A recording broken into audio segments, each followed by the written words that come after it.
Corona ভাইৰাছৰ সংক্ৰমণৰ পৰা ৰোধ কৰিবলৈ দেশত যি লকডাউনৰ ব্যৱস্থা কৰা হৈছে ইয়াৰ বাবে আমি ঘৰতেই আবদ্ধ হৈ পৰিছো আৰু স্কুলবিলাক বন্ধ হোৱাৰ বাবে তোমালোকো পাঠৰ পৰা আঁতৰি আহিছা সেয়েহে মই আজি এটা পাঠ তোমালোকক পঢ়াম বুলি ভাবিছো আৰু পাঠৰ কথালৈ অহাৰ আগতেই মই তোমালোকক কেইটামান পৰিঘটনা আমি দেখাই লম আমি আলোচনা কৰি লম চোৱা তোমালোকে এই গ্লাছত মই পানী লৈছো ইয়াতে মই এডাল মাৰি ইয়াতে পেলাই দিছো এতিয়া তোমালোকে চোৱা কি দেখিছা নিশ্চয় মাৰিডাল আমাৰ এনেকুৱা পোন এডাল পোন মাৰি আছিলে আমি এনেকৈ পোনকে দেখিব লাগিছিল কিন্তু পোনকে দেখা নাই আমি ইয়াতে পানী বায়ু আৰু পানীৰ সন্ধি তলত আমি কি দেখিছো মাৰিডালে ভালদৰে থকাৰ নিচিনা দেখিছো আৰু এটা চোৱা তোমালোকে মই দেখাইছো এইটো এটা পাত্ৰ লৈছো এই পাত্ৰটোৰ তলিখন বেছি গভীৰতা নোহোৱা পাত্ৰ এটা ল'বা ইয়াতে মই এইটো 5 টকাৰ মুদ্ৰা এটা মই দিছো ইয়াতে এই 5 টকাৰ মুদ্ৰাটো দি 5 টকাৰ মুদ্ৰাটো মই ইয়াৰ মাজত ৰাখি মই মুদ্ৰাটো দেখি আছো এতিয়া মই নেদেখা হলো মুদ্ৰাটো এতিয়া তুমি কৰি চাবা তেনেকৈ ইয়াতে মই পানী ঢালি দিলো লাহে লাহে পানীটো ঢালি দিবা মুদ্ৰাটো মই ক্ৰমান্বয়ে দেখিবলৈ ষ্টাৰ্ট কৰিছো মুদ্ৰাটো ওপৰলৈ উঠি আহি আছে মই সম্পূৰ্ণ মুদ্ৰাটো মই দেখিছো এতিয়া মই সম্পূৰ্ণ মুদ্ৰাটো দেখিছো মই বাতিটো সম্পূৰ্ণ কৰি মই পানী ঢালি দিলো আৰু মুদ্ৰাটো মই সম্পূৰ্ণ দেখিছো কিন্তু প্ৰথম অৱস্থাত যেতিয়া মই মুদ্ৰাটো তলিত দিছিলো মই তলিত দি পেলাই মুদ্ৰাটো মই নেদেখাকৈ মই এনেকৈ ধৰিছিলো এনেকৈ ধৰাৰ পিছত মই যেতিয়া পানী ঢালিলো মই সেই নেদেখা মুদ্ৰাটো পানী ঢলাৰ পিছত মুদ্ৰাটো ওপৰলৈ উঠি আহিলে তুমি ইয়াতে মই এটা স্বচ্ছ পাত্ৰত মই দেখাইছো এই গ্লাছটোত মই দেখাইছো ইয়াতে যেতিয়া আমি মুদ্ৰাটো দিওঁ ইয়াতে আমি এনেকৈ চালে তলিখন ওপৰলৈ উঠি অহা নিচিনা পাওঁ ইয়াতে যদি আমি মুদ্ৰাটো দিওঁ তেতিয়াহ'লে মুদ্ৰাটোৰ সৈতে তলিখন ওপৰলৈ উঠি অহা নিচিনা লাগে গতিকে এই পৰিঘটনাবিলাক কিয় হয় তোমালোকে এনেকুৱা এটা কাঁচৰ গ্লাছত তুমি যদি এটা গোলনেমু ইয়াতে যদি ৰাখা যিটো গোলনেমুৰ যিটো আকাৰ এই আকাৰটো তুমি বাহিৰত চাওঁতে যিটো আকাৰ এই আকাৰটো তুমি পানীত দিয়াৰ পিছত কিন্তু আকাৰটো তুমি ডাঙৰ দেখিবলৈ পাবা মই ইয়াতে দেখিছো তোমালোকে চাবা মই ইয়াতে এই মুদ্ৰাটো মই ডাঙৰকে দেখিছো গতিকে এই পৰিঘটনাবিলাক তোমালোকৰ সদায় পৰিলক্ষিত হৈ থাকে আৰু হয়তো তোমালোকৰ মনত এনেকুৱা এটা ধাৰণা আহিব লাগে যে এই ধাৰণা আহে চাগে যে এনেকুৱা ঘটনাবিলাক কিয় ঘটে এনেকুৱা ঘটনাবিলাক ঘটে পোহৰৰ প্ৰতিফলনৰ বাবে সেয়েহে আজি আমি আলোচনা কৰিম পোহৰৰ প্ৰতিফলন পাঠটি তোমালোকে চাবা পোহৰৰ প্ৰতিফলন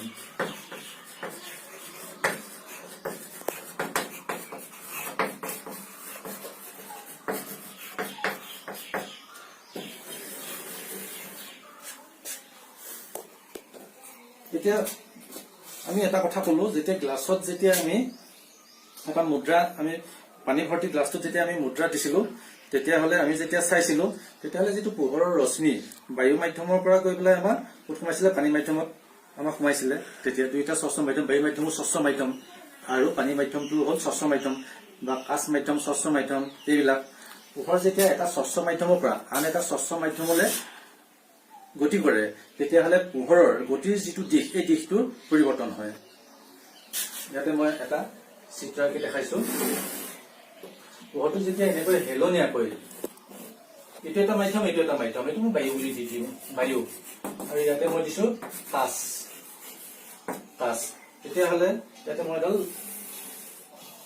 অবিলম্ব মই আঁকি দিছো তেতিয়াহ'লে এইটো হ'ল লঘুতৰ মাধ্যম এইটো ঘনতৰ মাধ্যম গতিকে মাধ্যম দুটাত কি হয় পোহৰৰ যিটো দ্ৰুতি এই দ্ৰুতিটো বেলেগ পোহৰ সকলো মাধ্যমত দ্ৰুতি একে নহয়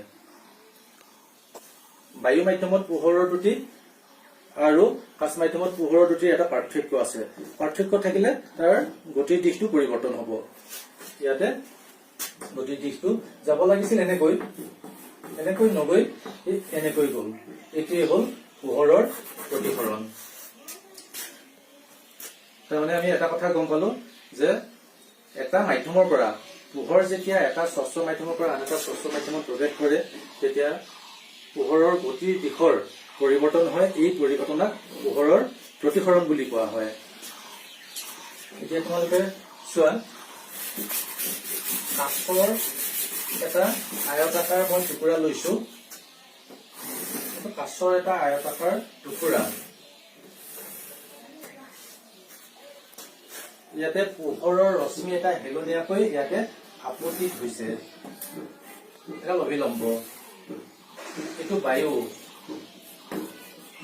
মাধ্যমৰ পৰা ফাঁচ মাধ্যমত প্ৰৱেশ কৰিছে। পোহৰৰ ৰশ্মিটো এনেকৈ ইয়ালৈ দিশ সলনি কৰি প্ৰতিফলিত হ'ব। আকৌ আমি আগতে কৈছো, পোহৰ যেতিয়া এটা মাধ্যমৰ পৰা আন এটা মাধ্যমলৈ যায় তেতিয়াহ'লে তাক কি বুলি কোৱা হয়? প্ৰতিসৰণ। গতিকে ইয়াতো প্ৰতিসৰণ হ'ব, এইটো মাধ্যমৰ পৰা এইটো মাধ্যমত প্ৰৱেশ কৰিব। এইটো আকৌ বায়ু, এইটো হ'ল বায়ু। তেতিয়াহ'লে পোহৰটোৱে এনেকৈ প্ৰতিফলিত হ'ব। এইটো হ'ব আপতিত ৰশ্মি, এইটো হ'ব প্ৰতিফলিত ৰশ্মি, আৰু এইটো কোৱা হয় নিৰ্গত ৰশ্মি। এতিয়া যদি আমি চাওঁ, এই আপতিত ৰশ্মি আৰু নিৰ্গত ৰশ্মি এই দুটা হয় কি? সমান্তৰাল। এইটো কথা তোমালোকে মনত ৰাখিবা। আপতিত ৰশ্মি, প্ৰতিফলিত ৰশ্মি, নিৰ্গত ৰশ্মি, আৰু ইয়াতে কি হ'ব? আপতিত ৰশ্মি আৰু নিৰ্গত ৰশ্মি দুটা সমান্তৰাল হ'ব। এতিয়া তোমালোকে ইয়াতে যিখিনি কথা আলোচনা কৰিলো, ইয়াতে এটা কথা স্পষ্ট হৈছে যে বায়ুৰ পৰা পোহৰটো কাছত প্ৰৱেশ কৰিছে, আকৌ কাছৰ পৰা বায়ুত প্ৰৱেশ কৰিছে। গতিকে ইয়াতে চিত্ৰটোতে তোমালোকে এটা কথা আইডিয়া কৰিব পাৰিছা যে তাৰ দিশৰ সলনি হৈছে, আৰু দিশবিলাক মানে কেনেধৰণে সলনি হ'ব সেইটো কথা মই অকণমান তোমালোকক ধাৰণা এটা দিছো। চোৱা, ইয়াতে লৈছো মই বায়ু, ইয়াতে দিছো কাছ। এইটো হ'ল লঘু মাধ্যম, এইটো হ'ল ঘন মাধ্যম। গতিকে বায়ু কাছৰ তুলনাত লঘুতৰ আৰু কাছ বায়ুৰ তুলনাত ঘনতৰ।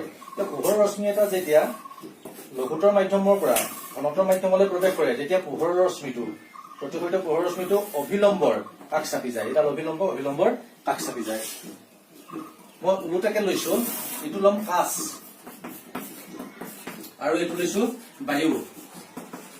বায়ুৰ সাপেক্ষে কাছ ঘনতৰ মাধ্যম, কাছৰ সাপেক্ষে বায়ু লঘুতৰ মাধ্যম।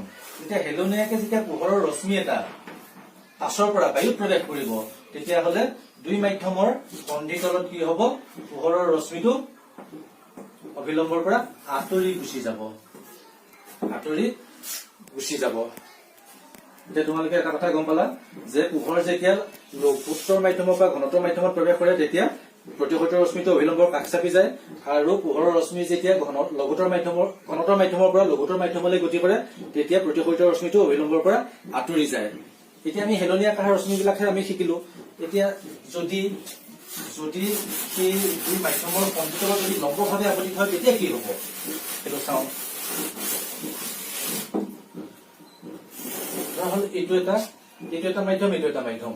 এইটো মই কৈছো যে বায়ু, মই ধৰি লৈছো বায়ু বুলি ধৰি লৈছো, এইটো পানী বুলি ধৰি লৈছো, ইয়াতে লম্বভাৱে এটা ৰশ্মি আপতিত হৈছে, আহি পেলাই সেই পানীত প্ৰৱেশ কৰিব। যিহেতু পানীও স্বচ্ছ মাধ্যম, গতিকে স্বচ্ছ মাধ্যম হলে কি হয়? পোহৰে গতি কৰিব পাৰে। গতিকে ইয়াৰ মাজেৰে সি গুচি যাব, এনেকৈ গুচি যাব।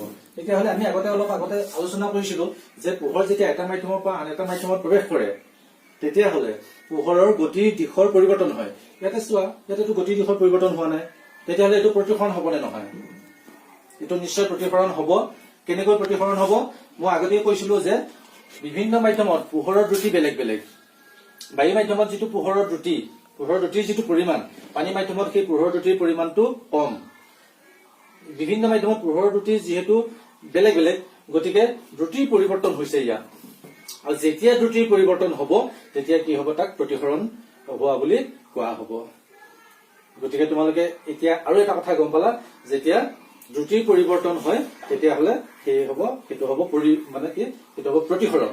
গতিকে যদি লম্বভাৱে পৰে, তেতিয়াহ'লে যদি প্ৰতিফলিত ৰশ্মিটোৰ দিশৰ সলনি নহয়ও অথচ, তেতিয়াহ'লে কি হ'ব? ইয়াতে দ্ৰুতিৰ পৰিৱৰ্তনৰ বাবে এইটো হ'ব প্ৰতিসৰণ। এই প্ৰতিসৰণে সদায় দুটা নিয়ম মানি চলে। এটা হ'ল আপতিত ৰশ্মি, প্ৰতিফলিত ৰশ্মি আৰু আপতন বিন্দুত টনা অভিলম্ব সদায় একেখন সমতলত থাকে। আৰু দ্বিতীয়টো হ'ল